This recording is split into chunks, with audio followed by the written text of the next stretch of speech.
Hi guys, and welcome to the new and improved Season 2 of Fil-Am Creative's Voices. Welcome to Season 2 Voices with Fil-Am Creative. How are you, Walter? I am good. I'm Walter, and this is... Arlyn. This is like... And we've been on a hiatus for a while, and a lot of things have changed between Season 1 and Season 2. Foremost, where have you moved to? I have moved to the state of Hawaii.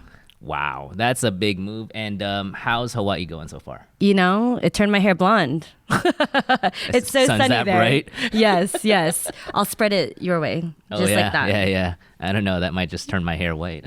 Possibly. So, thank you guys for coming back and joining us. I just want to say thank you to all the viewers and all the people that follow us and download the podcast, all the episodes of Season 1. It's a great adventure. And what would you say going back? Like, did you have any favorite memories of Season 1? Just real quick. Man, favorite memories of Season 1. I think our bloopers are my favorite parts, and we learned so much about our process and how to improve, like what works for us. And yeah, I think just like the memories, like we it's a grind, to be able to do this, and we pulled it off, and I think we were pretty successful in doing so. So those are my favorite memories.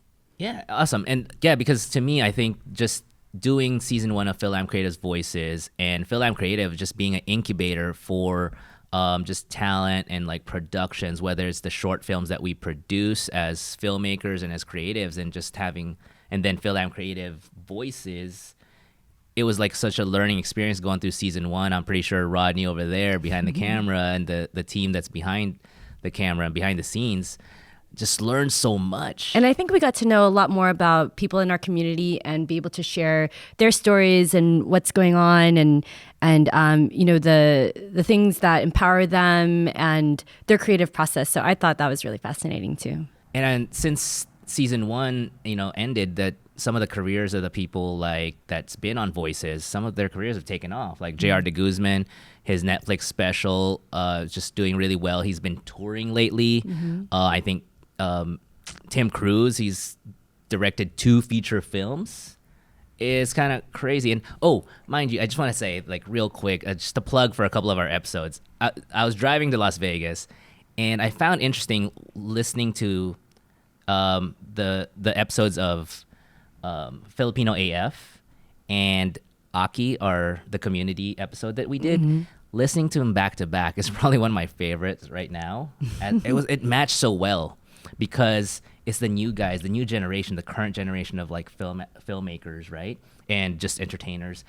And then like Aki sharing her experience of what it was like in the late 80s, early 90s. Yeah. And it was such just a weird contrast, and just you could see the difference in experience and like the motivation. I find it interesting. Yeah, and also the different paths that people end up going. You start off somewhere and everybody thought that they were going to go in one direction, and different opportunities presented itself, and they went from there. So good stuff. Awesome. And so today, speaking of different paths, we're gonna speak with a guy who's walked many paths. BagYo.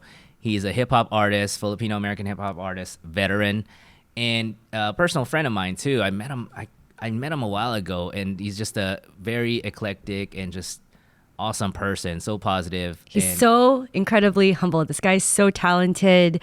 He promotes a lot of different types of organizations, nonprofits, and he's a man of faith, and he is just an overall great person to know. And so I'm really, really excited that we get to share his story with you. Yeah, I'm looking forward to it. So we're going to have some words from our sponsors. And so when we come back, BagYo is going to join us. Today's episode brought to you by the good folks at Filipino Worker Center. From the heart of historic Filipino town, PWC focuses on providing programs that help meet the immediate needs of workers and their families, while at the same time building their leadership to take collective action for long-lasting change. And also our food sponsor, Tatang and Noho, who serves amazing organic Filipino food. Please check them out on Instagram at Tatang_Noho.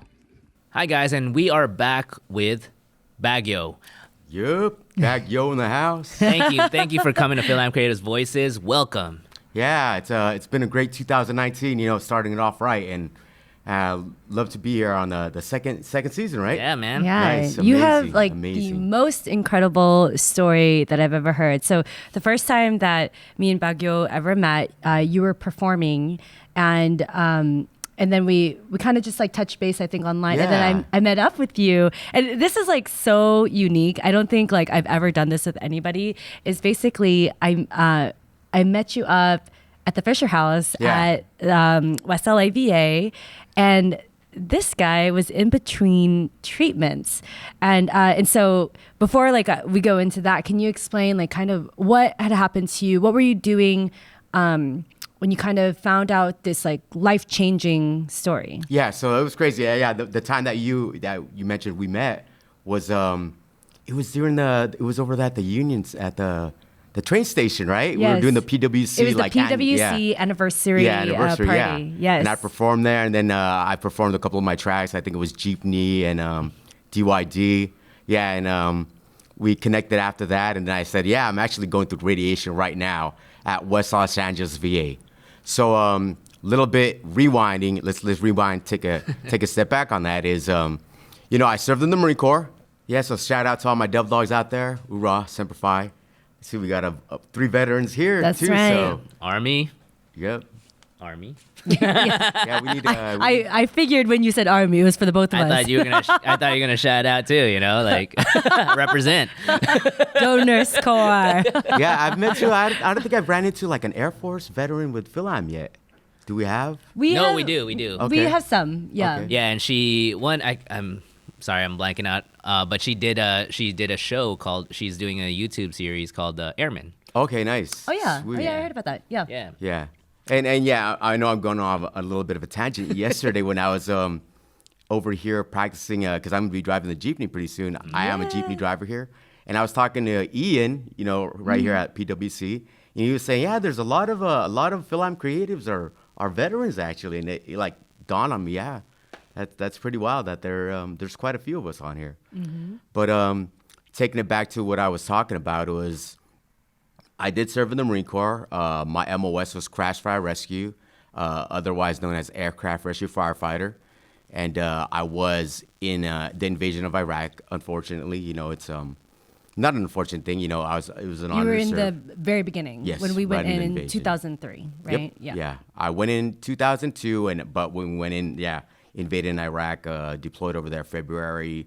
I believe it was February 15th, 2003, or 16th, actually. I know it was around Valentine's Day. Around this year. yeah. Around this same month, too, actually.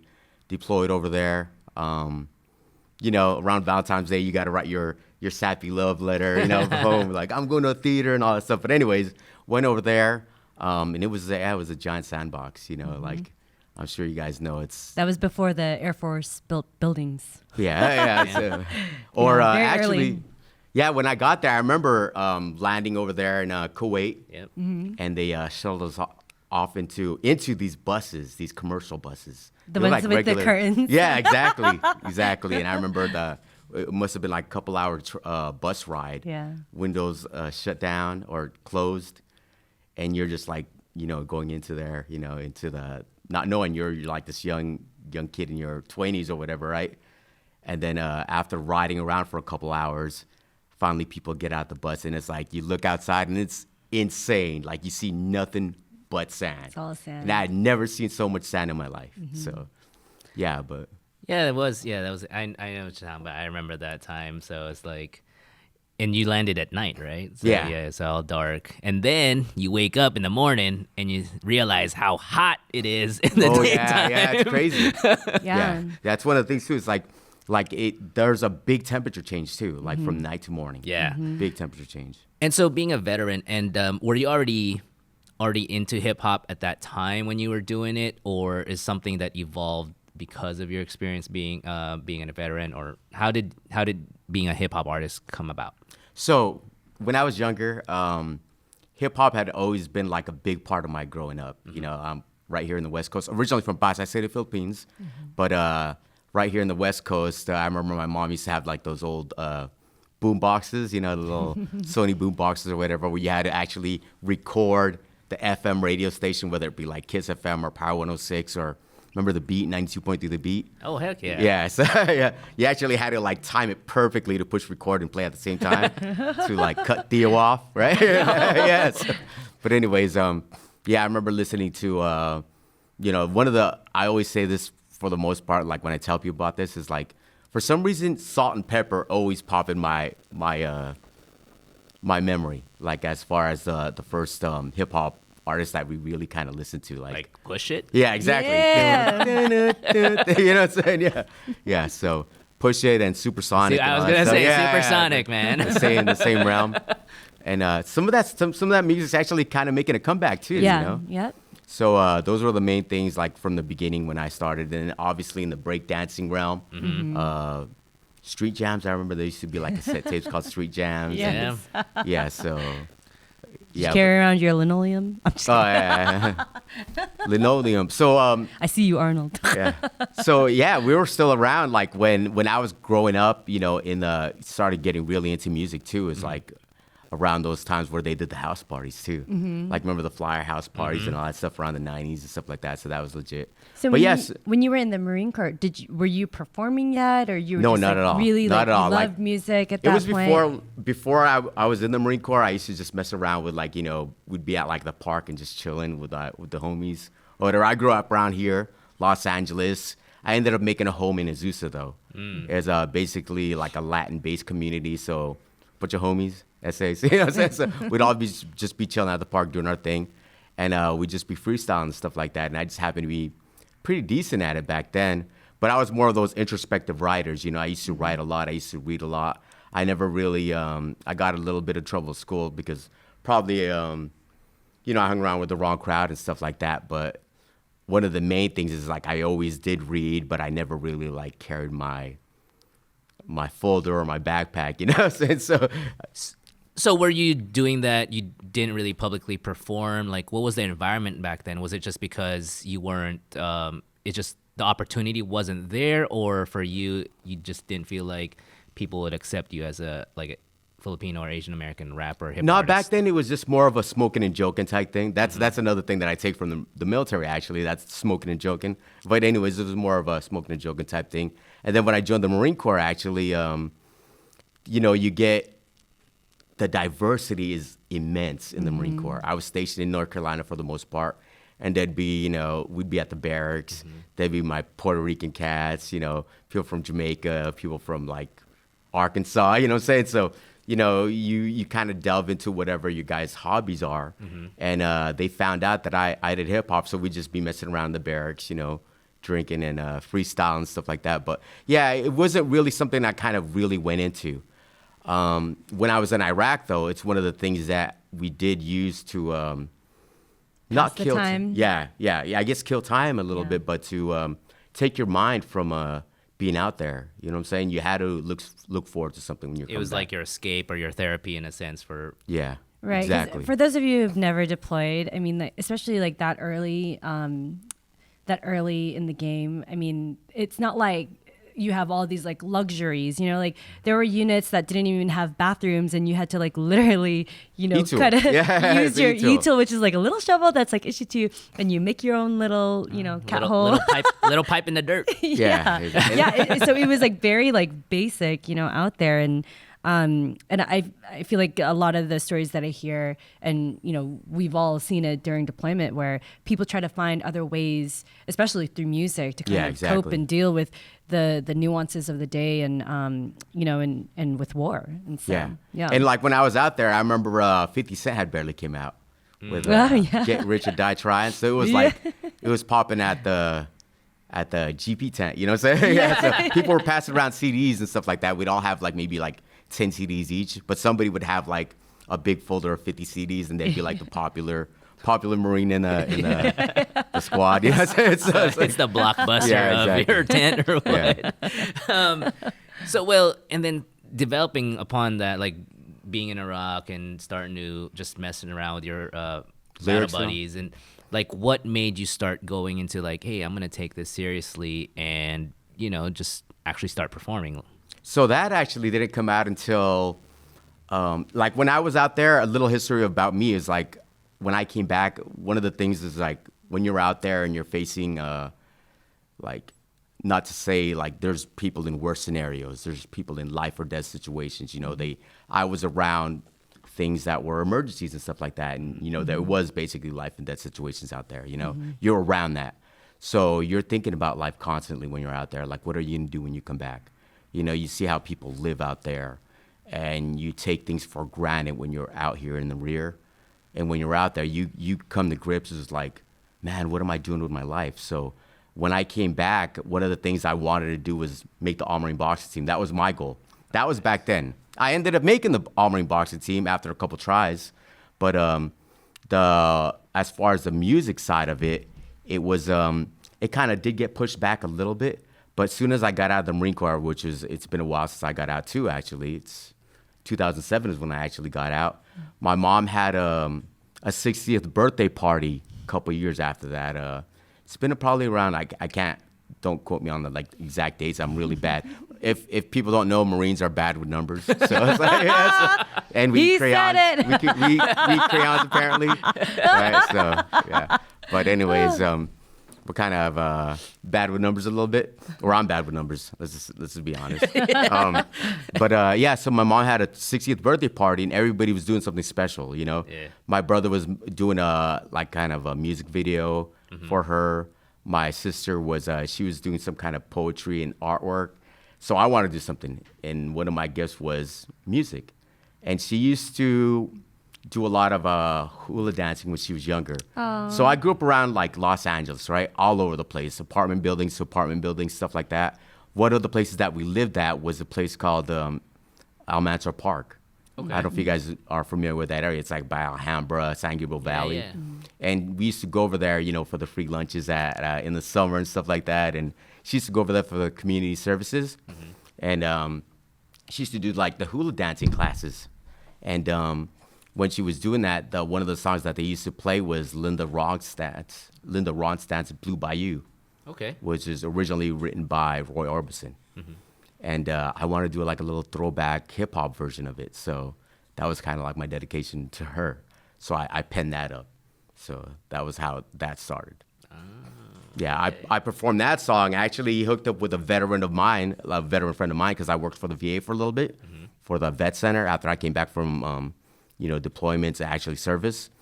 I started working for the vet center, which does readjustment counseling for combat veterans. That's great. And they just see me as like a positive kind of like a person that overcame PTSD, helped other veterans out. So, they seen how it helped my life. So they actually hired me to outreach to other veterans. That's great. So yeah, and it's so well needed, because we've talked on the show, about mental health and the importance of reaching out and organizations that are out there. So kudos to you, because that's a big one. And for us, like, we hear a lot about PTSD, and there's so many stigmas that come with it, especially as a veteran. I've been asked by so many people as a woman and who's deployed, like, oh my God, so did everybody come back with PTSD? And we're like, no.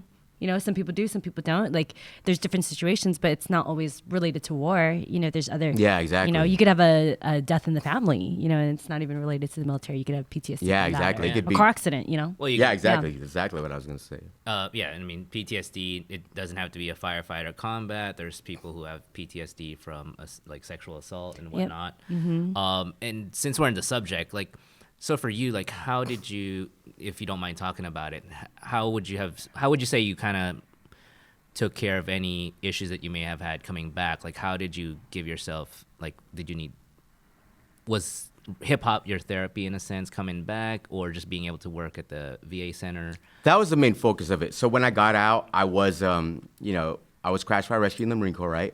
I got out, I ended up getting pretty decently. Surprisingly, I made it to sergeant, which was amazing, you know what I'm saying? Like, I was happy to even get the blood stripe as a corporal, you know what I'm saying? That was my goal, like, get the blood stripe, looks cool. But anyway, you were like, I'm sure I was going to get demoted at some point. But yeah, eventually I made it to sergeant. I guess I was, you just got to be a good Marine, look out for your other, your brothers in arms, and be loyal and be honorable, So I ended up getting at a sergeant of Marines, so I was in charge of my crew basically at one point. You know, assistant section leader in charge of Marines and guiding him through, you know, situations as far as like emergencies or just through regular garrison stuff, like teaching them knowledge about, you know, Marine Corps history or how to, you know, live life basically, right? As a Green Marine, you know what I'm saying? So, but so when I got out, it was like, now you're on your own. You're not in charge of anybody. This is your life. Do what you got to do. So I came back from North Carolina over here to California, and I was like a brand new clean slate. So yeah, I had some adjustment issues, you know what I'm saying? Because even crash fire rescue, like stuff like that, like it's kind of like, it's not a super fast-paced job, but when stuff happens. Like if an emergency happened, you had to be there. You had to be in charge of your whole crew. You had to be somewhere within 2 minutes. They call it 2 minutes standby. Like response time is 2 minutes anywhere on the airfield. Like if an emergency was going to happen, you have to have your 3-man crew out there and you'd be ready to respond to fire, right? So, yeah, I mean, I speaking of what you were just saying, like it is amazing sometimes, like the really responsible NCOs or officers out there, and then when they transition back to civilian life, it's different. It's different, but I find it very interesting because, like when I came back, and sometimes they don't understand like the responsibility that these young, like 20-something or early 30s, like senior NCOs or mid-level NCOs and officers, the responsibilities that they've had to take care of. And I remember when I started getting back, and some people would like talk to me like as if, because they're looking at me, one, I kind of probably look younger than they think I am because I'm Asian. That's and then two, curse, like right? right. And two, they don't understand like the responsibilities some like we've had to do, like managing people too. But then it was hard for me at one point, like just them trying to almost like, it was weird. Like, are you talking down to me, or you just don't understand? You know, like some people were just condescending about it. And then I just realized they just didn't understand because the peers that I have may not have had the experience. And their perspective, you know, for somebody who's never been to a war zone is going to be completely different too. And because everybody needs to decompress. And I think the military got really good about managing soldiers and giving them the time off versus like you get back to work and, you know, you get like 2 weeks leave. Now it's like, you know, a month or longer or whatever.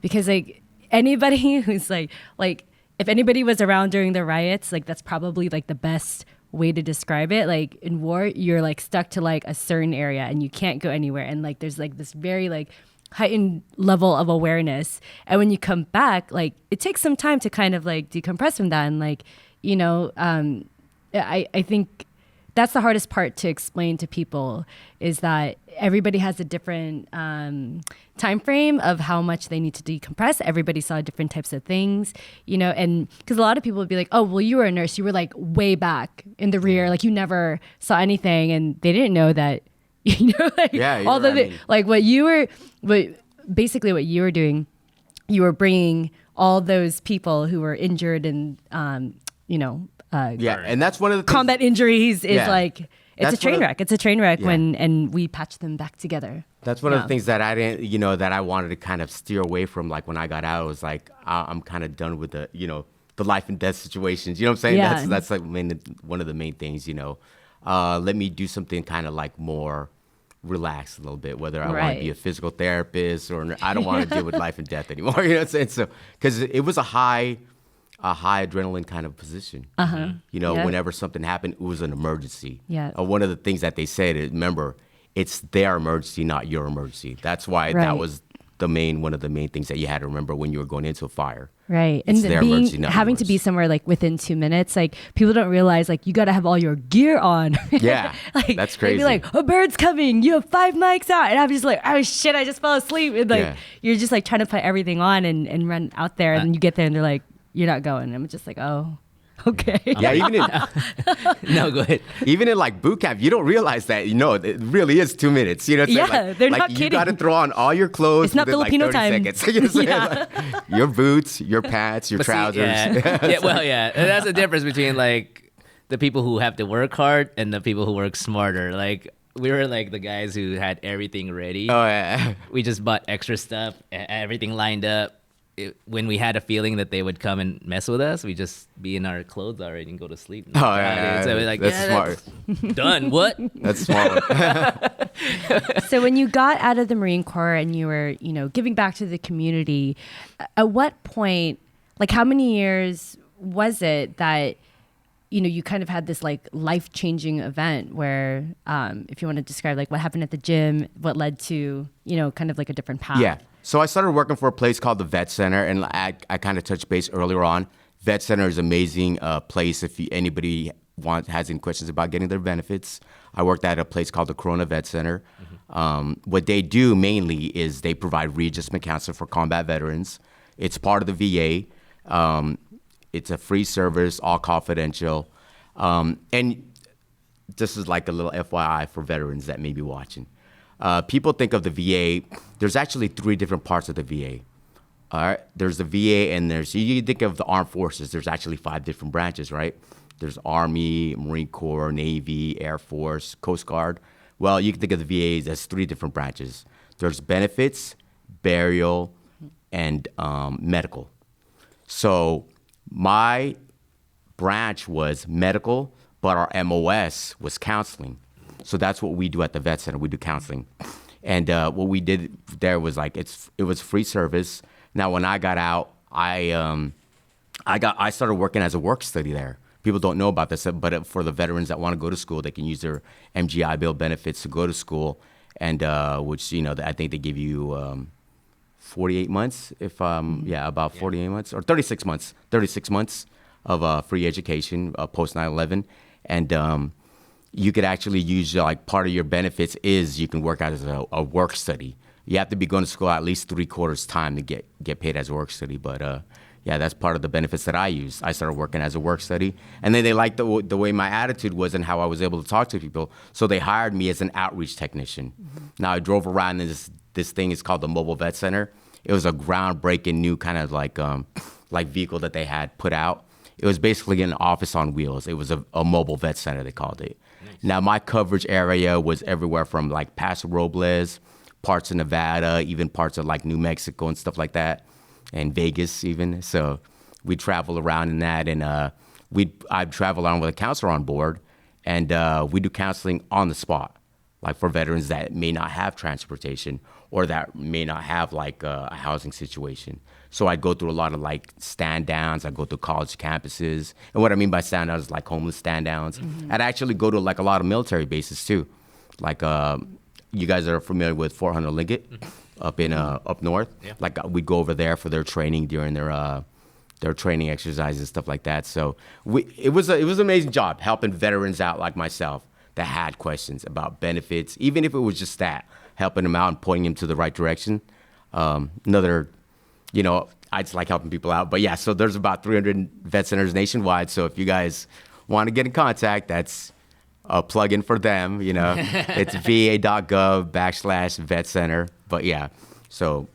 All right, you heard it here, guys. Check it out if if you're a veteran or know any other veterans, let them know about that information. Yeah, 24/7 too. So that's one of the things that we did. So I did that for years. It was a job that like kind of fulfilled like the time being, you know what I'm saying? I had a life, I was engaged at one point, but the mission was to help veterans out. It became like all encompassing. Being this mobile vet center outreach technician, sometimes I'd be out for 2 weeks, a week, and it didn't really provide that quality time that I had, that I had to have to build like a family at home. Mm-hmm. So it was basically I was still in the Marine Corps. You know what I'm saying? Like, sounds still like deploying. It, yeah. And that's the way, like, I was born Catholic. My faith is Christian. It's like I believe things happen for a reason. So life, God puts these things in your life that happen for a reason, I think. One day it was 2 years ago, 2017. And I'll probably talk about this part right now, the crazy life-changing situation. So 2017, it was February, actually. Another weird month, circle. Guys. Yeah. So this one was February 15th. I do remember the date. I was actually walking into the mobile vet center, just checking it out, which is the big RV that I'm talking about that we did counseling out of. And I was walking in and I had mentioned earlier that I was on the Army boxing team. So I still go to a place called Warzone Boxing Club. It's over there in Rialto. Right, it was in Rancho Cucamonga. So I'm walking into this vehicle, right? And I slip on the steps. I slip on the initial steps walking into the vehicle, just random slip on it. I've walked in the vehicle 800 times, thousands of times. But today just happened to be the day where I slipped, slammed onto the staircase of it, slammed really fast and hard, bounced back up. I didn't even catch myself. And I was more embarrassed than anything, you know what I'm saying? Obviously, it did hurt because you slam into steps, like basically steel steps. Yeah. Bounce back up. I checked my hands, checked my feet. Everything's perfectly fine. I'm gonna go to boxing tonight. So I ended up going to boxing later on that night. Now a week later, I'm at I believe it was the La Puente Mall, around over there in the SUV, and I'm like walking into the mall, not even knowing like playing on my phone, you know how many accidents happen when you're playing on your phone. You're not paying attention, people fall into gutters and all that stuff, right? Car accidents, so to speak. But yeah, so I'm playing on my phone and I stumble a little bit. I do a little I don't know what happened. I didn't actually fall, but I kind of stutter stepped or something, and I felt this sharp pain shoot up my back. I was like, oh shoot, that pain is like the same pain I felt when I hit the steps. There's probably something going on, like up in my upper back. So I went to the VA and tried to get that checked out, and they did X-rays, nothing. They didn't find anything, but no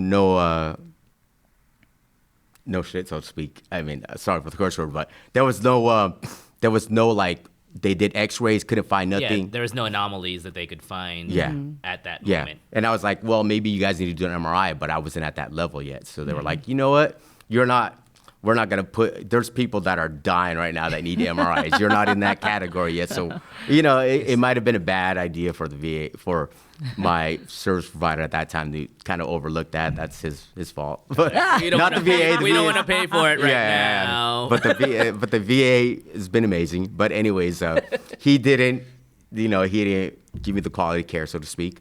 But what they didn't find out is there was like lesions in my back already coming from tears. But I kept on going in there. They kept on giving me Toradol shots, kept on giving me pain medications, ibuprofens. And I would always, I kept on complaining about it like week after week. My chest started hurting too. I had something called, that I diagnosed myself off of Google, which could be death too, so watch out. Don't diagnose. Not highly recommended for people. Yeah, exactly. Please speak to a healthcare professional. So I diagnosed myself with costochondritis. You got your sternum, and then you got a cartilage attached to your ribs. Every time I sneezed, it felt like I'd never been shot in the chest before, but but it felt like, when I sneezed, I had to lay down for like 5 minutes. That was major pain. I'd be at work trying to do this, and I'd sneeze. I don't know why I sneezed so much around that time, but I was sneezing a lot. Wow. Probably for a reason, right? But so it affected my work, so I started asking for physical therapy. So I ended up doing physical therapy, and at the same time, I was still doing music at the time, right? So I got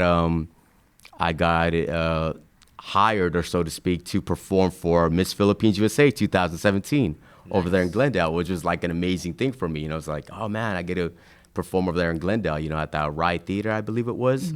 But so I was getting ready for that. I was going through physical therapy, still working. Well, the night prior, I decided to go to LA Fitness in Montclair just to get a little, get my little swole on before I hit the stage, because I'm going to be performing in front of, a bunch of people, right? So I go over there, and I'm basically doing physical therapy. I'm not breaking no rules. I'm not lifting weights, but I'm doing the rubber band exercise they told me about, right? And I'm about to go hit the swimming pool to do a little wading, because I couldn't really swim. My back was hurting so bad. So I went into the men's locker room, right? And you mind if I stand up? So I go into the men's locker room, right? I put my foot up, put my foot down, and all of a sudden, I feel this immense pain in my right foot, actually. Immense pain on my big toe, huge pain. And I was like, did I just break my foot? So I looked down, and there's a freaking steroid syringe, or a syringe in my foot. Random syringe inside from the men's locker room. Yuck. Yeah. And I was like, I freaked out. I was like, I hear about the horror stories, like as far as... you never know. Exactly. You like, you never know what that needle was. You never know. Like, did I just catch AIDS right now? You know what I'm saying? That's exactly what went, like, is my life over now? Did I just catch AIDS? Did I catch some kind of weird disease? Right. So I went to the front desk and I was asking him, like, I stepped on a syringe. You guys got a first aid kit? What is the protocol? Mm-hmm. And I didn't see no signs that said, like, syringe boxes and all that stuff or whatever. But there was a bunch of kids there because all the managers apparently left. So they were basically saying, what I would do is I would go to the VA. I would go to the hospital. Yep. Go to the hospital, get that checked out. So I called my brother. He told me, go to the VA right now. Make sure you take that syringe with you. So I went to the VA, got checked out. And they calmed me down because, I've never really worked in a VA hospital. Mm-hmm. Like I did EMT when I was in the Marine Corps.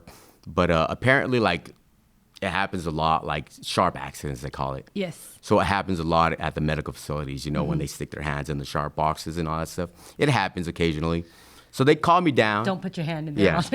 They said... I would think people had, like, some sort of gloves that can't be punctured by needles. It's not when that, they like, do that. you put your hands in there. But it's just, like, it's very easy to stick yourself. If you're drawing medication and you're not paying attention and you have the cap off. That's why, like, when you're as a nurse, right, you're supposed to recap it or, like there's things that you're supposed to do. But I mean, like, it happens all the time. Yeah. I've never been stuck, but I've known many people to get stuck. And the protocol is the correct thing that you did. Is go straight to the ER. You get all your labs drawn, and they just make sure that you were not infected by anything that might have. Because even if you put a needle into somebody and you're giving them a medication, and you take it out, and you just like put the needle down, like you could accidentally stab yourself very easily. So, yeah. Yeah. So that happened, and like they calmed me down. They said that they're gonna check. They were gonna get a urine sample. Mm-hmm. They were gonna do a lab. They're getting my labs drawn. And they're going to do that every probably 2 weeks, 4 weeks, and then 6 weeks. And then later on, it'll be spread out to 2 months, 4 months, 6 months. And, they're going to find, they're going to make sure I'm good. And they said it happens all the time, so don't worry about it. So they sent me home. I went home, and I was like, okay. So it's like, everybody knows how emergency rooms take. It takes hours to be there. Mm-hmm. So I get home like around midnight, getting ready for the show the next day. I get a call like at 1 a.m. Like I missed the phone call, actually. And at the time, I was living with my brother over there in Azusa. So I hear his phone ring, and I was like, oh, he's my emergency contact, so it might be something important, right? So they called me again, and I answered this time, and they're like, yeah, you need to come back in as soon as possible because we found something in your urine. Come in as soon as you can.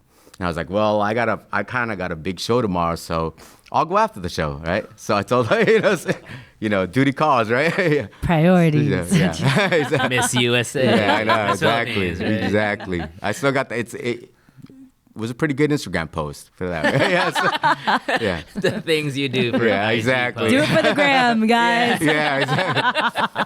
But so I did the show. After the show, I dropped off my brother. Then I went to the VA hospital, and boom, 17 days admitted. Never been admitted in my whole life. Wow. But 17 days. I think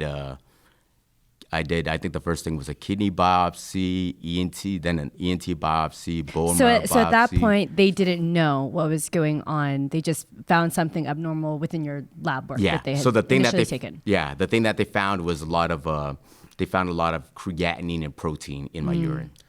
So was it, just to clarify, was it something they think that because of the needle or something you already had and just the needle, that incident with the needle just happened to be a catalyst for them to run the tests that saw this problem that you were already having? Definitely a blessing in disguise.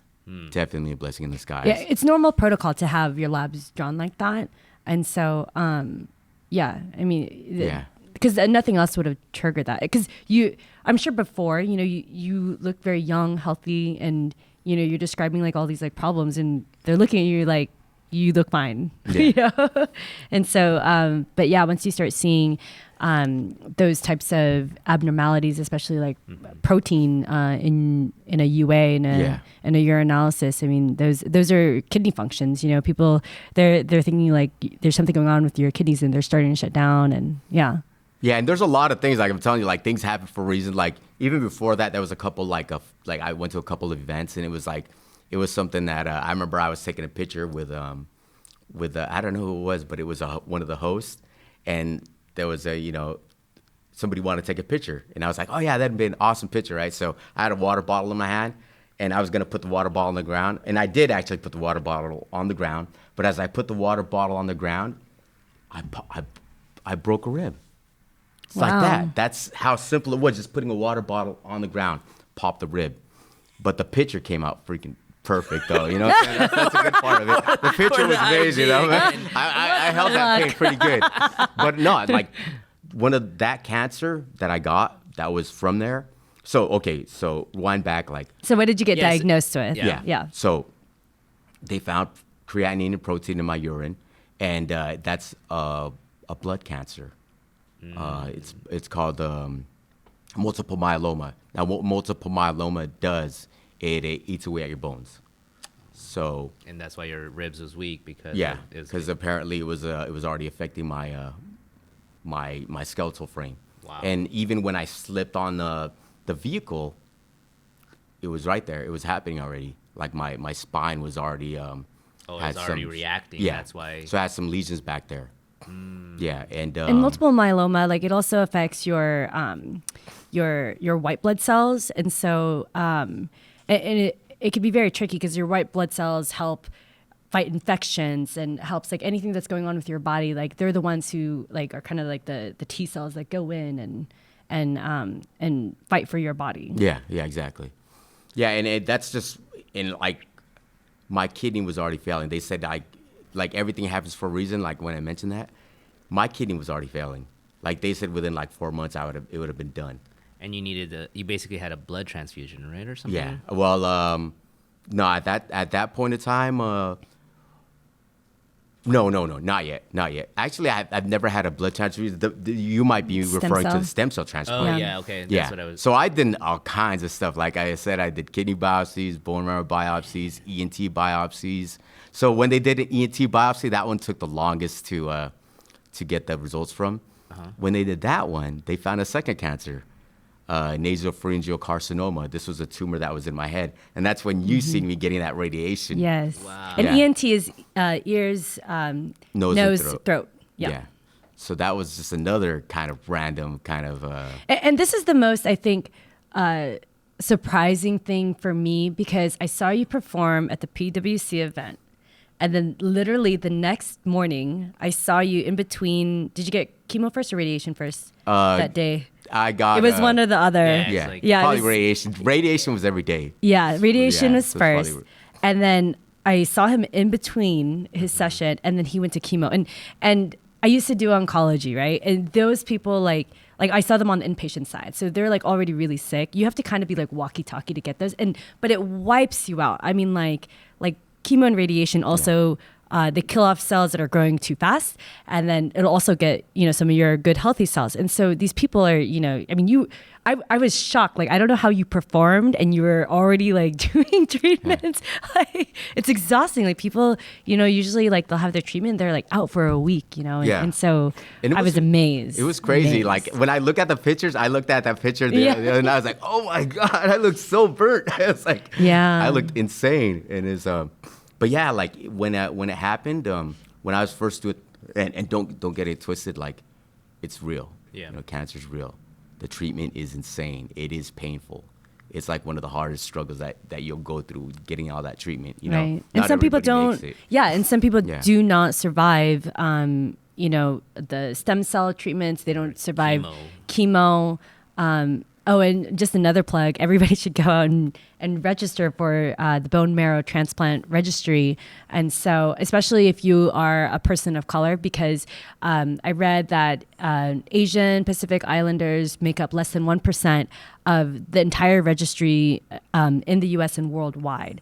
And so, but you found a match for your stem cell? Actually, the kind of stem cell I got was actually autologous. Oh, really? So I didn't need a donor. Oh, that's huge. So, you're lucky. Yeah, luckily, yeah.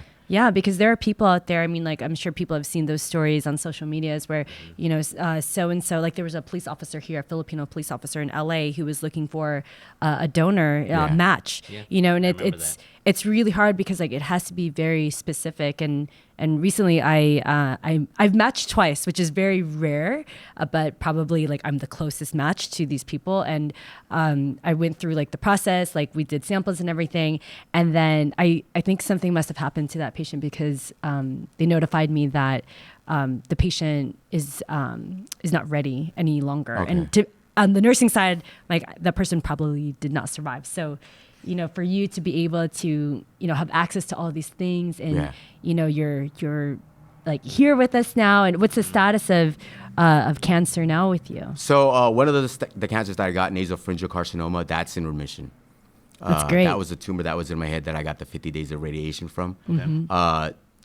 So when you see me then, I was getting the radiation for that one. Then they put me on some pretty hard chemotherapy to prep me for a stem cell transplant. Yep. And they shipped me out to anyways, they accommodated reservations over there in VA Puget Sound, Washington. Oh, nice. Which is amazing. Right. You know, the VA did you know, you hear a lot of stuff about the VA and stuff. They took care of me.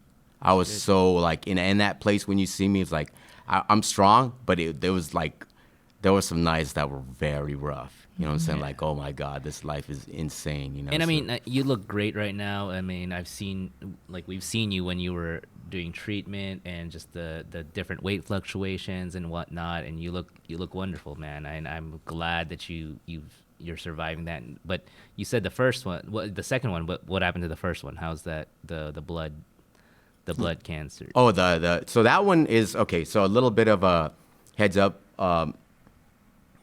The blood cancer, multiple myeloma, right now there's no cure for it. Right now the best we can do is try to put people into remission or people that have multiple myeloma into remission. Now we did the stem cell transplant. It didn't quite work as well as expected, but I'm at a point where, so really the point was try to make it zero, put the cancers into zero.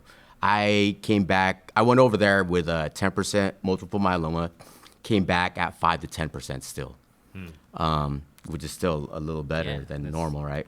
So, but it's so low to begin with when I went over there that basically I could be in this position for a long time. And people are like, I'm an anomaly. It's a weird situation to have this happened. Now, multiple myeloma usually affects people that are 60 and something and older. Yeah. I'm a young person that got it, which is very rare.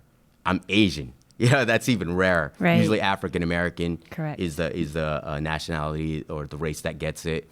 Caucasian. Asians are like a 2% or something like that. And being young is even rarer. So you are a miracle, my friend. So I'm basically right there. I could be here for I know people that have been around for 21 years. I talked to them yesterday that have been fighting multiple myeloma for 21 years. And we're on the verge of finding a cure.